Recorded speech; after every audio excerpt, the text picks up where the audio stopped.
उत्तर प्रदेश के सभी स्टूडेंट्स के लिए बड़ी अच्छी खबर सामने आई है, बहुत ही अच्छी अपडेट निकल के आई है। और यहाँ पे आपको दिख रहा होगा दिनांक 13/9/2022 को यह ऑफिशियल अपडेट जारी किया गया है। किसके द्वारा जारी किया गया है, जैसा कि आपको ऊपर दिख रहा होगा, Uttar Pradesh development system corporation limited, जिसे शॉर्ट फॉर्म में आप यूपी डेस्को कहते हैं, उसके द्वारा सीधे अपडेट जारी किया गया है। अगर मान लीजिए कि आप हाई स्कूल के बाद डिप्लोमा वगैरह करने आते हैं या फिर इंटरमीडिएट के बाद graduation, post graduation, ITI, BTech, diploma वगैरह करते हैं, तो ये सभी बच्चों के लिए अपडेट है। और आपके बोर्ड से जो भी जिस बोर्ड के अंतर्गत आप पढ़ाई करते होंगे, स्टडी करते होंगे, जो भी आपका बोर्ड होगा, उससे भी ये 2 दिन में 3 दिन में ऑफिशियल अपडेट आपका बोर्ड भी जारी कर सकता है। यहाँ पर देखिए सीधे शब्दों में कहा गया है। और ये आपका जो अपडेट है फ्री टैबलेट और स्मार्टफोन को लेकर के 2022-23 के लिए, यानी कि जो आपका पिछला था उसको छोड़ दीजिए, first year, second year, third year सभी के लिए इंपॉर्टेंट है और ये सभी के लिए अपडेट है। यहाँ देखिए सेवा में अपर मुख्य सचिव उत्तर प्रदेश शासन, उच्च शिक्षा, व्यावसायिक शिक्षा और कौशल विकास, चिकित्सा शिक्षा, प्राविधिक शिक्षा की बात करें तो पॉलिटेक्निक के स्टूडेंट आ जाते हैं, डिफार्मा के स्टूडेंट्स आते हैं, अर्थात सीधे कहिए तो BTUP बोर्ड के स्टूडेंट्स के लिए, ठीक है। अन्य यहाँ पे सारी चीज़ें दी हुई है। उसके बाद दूसरा देखिए कुल सचिव, अलीगढ़ मुस्लिम विश्वविद्यालय, अलीगढ़, बनारस हिंदू विश्वविद्यालय, मतलब कि विश्वविद्यालयों के लिए और जितने भी यहाँ पे कॉलेज जो भी आपके संस्था वगैरह मेंशन किए गए हैं सभी के लिए अपडेट है।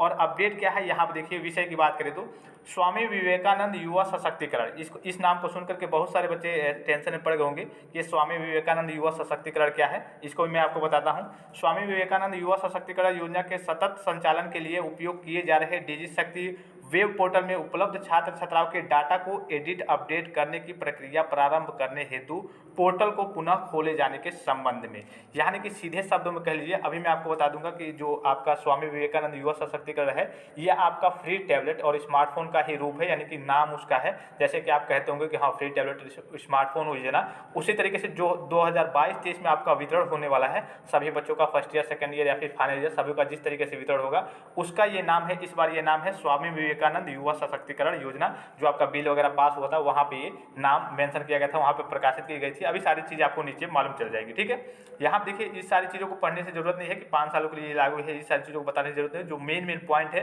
वो मैं आपको बताऊंगा। यहाँ देखिए सीधे शब्दों में यहाँ पे क्या कहा गया है, एडिट करने और अपडेट करने। जैसे कि आप मालूम है, मान लीजिए कि इस बार पिछली बार आप फर्स्ट ईयर में थे जब सारी चीज़ें डाटा आपके डिजी शक्ति पोर्टल पर, आपको मालूम है कि जो भी आपके डाटा थे डिजी शक्ति पोर्टल के माध्यम से अपलोड हो रहे थे, अपडेट हो रहे थे, ठीक है।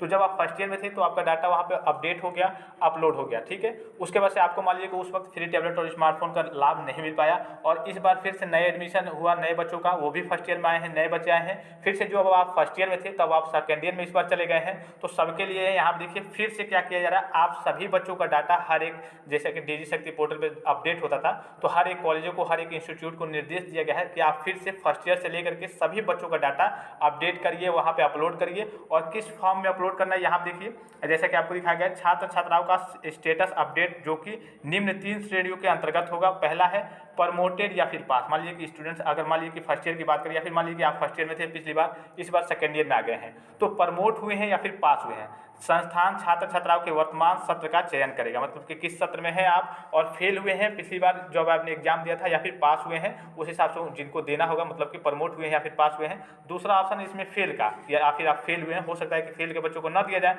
इसलिए डाटा वहाँ पे मेंशन कराया जा रहा है, भराया जा रहा है, अपडेट कराया जा रहा है। तीसरा है संस्था छोड़ना, हो सकता है आप किसी इंस्टीट्यूट में पढ़ाई करते होंगे, जैसे कई सारे बच्चे होते हैं जो पॉलिटेक्निक के साथ ग्रेजुएशन यानी BA वगैरह में करते हैं, कई सारे कोर्सेज एक साथ करते हैं, तो हो सकता है एक संस्था छोड़ दिया हो, तो हो सकता है कि आपका जैसे पॉलिटेक्निक से भी भरा जा रहा है, आपका अपडेट हो रहा है डाटा, और वहाँ से BA वाले कॉलेज से भी अपडेट हो रहा है, तो एक जगह से आपका डाटा दिखा देगा कि हाँ इसने इस संस्था को छोड़ दिया है। दूसरी चीज़ क्या है, छात्र छात्राओं के ईमेल ID, मोबाइल नंबर, आधार नंबर, वैकल्पिक कोर्स का नाम एवं वर्तमान सत्र को एडिट करना। जैसे कि अभी मैंने आपको कहा, अगर मान लीजिए कि आप फर्स्ट ईयर से सेकेंड ईयर में चले गए हैं, तो आपका पूरा डाटा वहाँ पर फर्स्ट ईयर का ही होगा कि हाँ फर्स्ट ईयर में आप पास थे, मतलब फर्स्ट ईयर में थे और फर्स्ट ईयर में आप पास थे, सारे सब्जेक्ट में आपकी कोई मतलब दिक्कत नहीं थी, आप फेल नहीं थे, पास थे। अब आप जब सेकेंड ईयर में गए हैं तो आपका ये डाटा दिखा जाएगा कि हाँ आप सेकेंड ईयर में मान लीजिए इस बार गए हैं, तो फर्स्ट ईयर में जब मान लीजिए सेमेस्टर एग्जाम कई जगह होता है, तो हाँ इस सेमेस्टर में आप पास हैं, या फिर ऐसे अदरवाइज कर लीजिए, जब ओवरऑल आपका रिजल्ट आ जा रहा है तब दिखाएगा कि हाँ फर्स्ट ईयर में आप ओवरऑल पास हैं, कोई दिक्कत नहीं है। और अब आप सेकेंड ईयर में चले गए हैं, तो फर्स्ट ईयर की जगह पे आपका सेकेंड ईयर, वहाँ पे सारी चीज़ें एडिट करके, और नाम, उसके बाद आपके मोबाइल नंबर, आधार नंबर और ईमेल ID जो भी आपके पुराना, या फिर हो सकता है आपने गलत वगैरह भर दिया होगा, वो भी सारी चीज़ें एडिट करके वहाँ पे भरनी है। तीसरी चीज़ें क्या है, नए एवं छूटे हुए छात्रों का डाटा डिजी शक्ति पोर्टल पर उपलब्ध एक्सेल प्रारूप को डाउनलोड कर भरने के उपरांत अपलोड करना। यानी कि सीधे शब्द में कहने का मतलब, सीधे समझ लीजिए कि जो नए बच्चे आ रहे हैं अब फर्स्ट ईयर में आएंगे, या फिर हो सकता है आप इस बार फाइनल ईयर में पहुंच गए हों और आपका डिजी शक्ति पोर्टल पे अभी डाटा अपलोड ना हुआ है, छूट गया हो किसी कारणवश, तो उसके लिए भी है कि छूट गया है अगर डाटा या फिर सारी चीज़ें अगर छूट गई है किसी छात्र का, तो वो भी आपको अपडेट करना है वहाँ पे सारी चीज़ें। सीधे शब्दों में एक तरीके से कहें तो आपका जो मान लीजिए कि डिजी शक्ति पोर्टल पे यूपी फ्री टैबलेट और स्मार्टफोन के लिए जो डाटा भेजा जाना था उसमें संशोधन करना है, फिर से आपका डाटा अपडेट करना है और वहाँ पे अपलोड करना है। और इसके ये आपका ये जो अपडेट है अभी मैंने बताया यूपी डेस्को के द्वारा सीधे प्रकाशित की गई है, जारी की गई है, और ये आपके बोर्ड के द्वारा भी 2-4 दिन में जारी हो जाएगा। ठीक है, यहाँ देखिए सारी चीज़ यहाँ पे दिया गया है कि उपरोक्त प्रक्रिया हेतु संस्थान एवं विश्वविद्यालय के लॉगिन पर दिनांक 19/9/2022 से अपडेट अपलोड करने का प्रावधान करा दिया जाएगा, यानी कि 19 तारीख से, यानी कि 19 सितंबर 2022 से अपडेट और अपलोड, यानी कि समझिए कि कल से ही अपडेट और अपलोड करने का ऑप्शन वहाँ पे आ जाएगा। जो भी संस्था, जो भी इंस्टीट्यूट, जो भी बोर्ड होंगे वहाँ से सारी चीज़ों को करेंगे, अपडेट करेंगे, अपलोड करेंगे। नए जो छात्र आ रहे हैं एडमिशन के तहत उनका भी सारा मतलब फॉर्म वहाँ पे भरेंगे। उसके बाद यहाँ देखिए कुछ चीज़ें और मेंशन की गई हैं करने का प्रावधान। तत्पश्चात अपडेट हो चुके मतलब डाटा को संस्था द्वारा वेरीफाई यूपीएससी द्वारा अपूर्व एवं विभागों द्वारा लॉक करने की कार्रवाई सुनिश्चित करेंगे। यानी कि मान लीजिए कि आपका डाटा तो सही हो गया है, सारी चीज़ें वेरीफाई हो गई हैं, तो यूपीएससी द्वारा अप्रूव करके कह लीजिए और विभागों द्वारा लॉक करने की कार्रवाई को पूर्ण करेंगे। यानी कि अगर आपका डाटा मान लीजिए कि सारी चीज़ें हो भी गई हैं तो उसको वेरीफाई करेंगे और अप्रूव करके लॉक कर देंगे, बाद में संशोधन नहीं किया जाएगा। सारी चीज़ यहाँ पे मेंशन है। उसके बाद जो नीचे एक और ऑफिशियल अपडेट आई है, यहाँ आप देख सकते हैं आप, जो कि आपके समस्त अपर मुख्य सचिव, प्रमुख सचिव सभी के लिए है, मतलब कि जिसे आप कह लीजिए कि आपके उच्च अधिकारियों के लिए है। यहाँ पे देखिए स्वामी विवेकानंद युवा सशक्तिकरण योजना के अंतर्गत निःशुल्क टैबलेट स्मार्टफोन वितरण के संबंध में ये 18 जुलाई 2022 को जो अपडेट जारी की गई थी, यानी 18 जुलाई के बाद ये अपडेट जो बिल में आपके पास हुआ था उसमें जो आपका इस बार का फ्री टैबलेट और स्मार्टफोन है उसका नाम दिया गया है, सीधे शब्द में समझ लीजिए कि स्वामी विवेकानंद युवा सशक्तिकरण योजना, जिसमें आपको निःशुल्क फ्री टैबलेट और स्मार्टफोन का वितरण किया जाएगा। ये भी सारी चीज़ें यहाँ पे मेंशन है। मैं केवल आपको मेन पॉइंट बताऊंगा, इसलिए कि वीडियो काफ़ी लंबा हो जाएगा।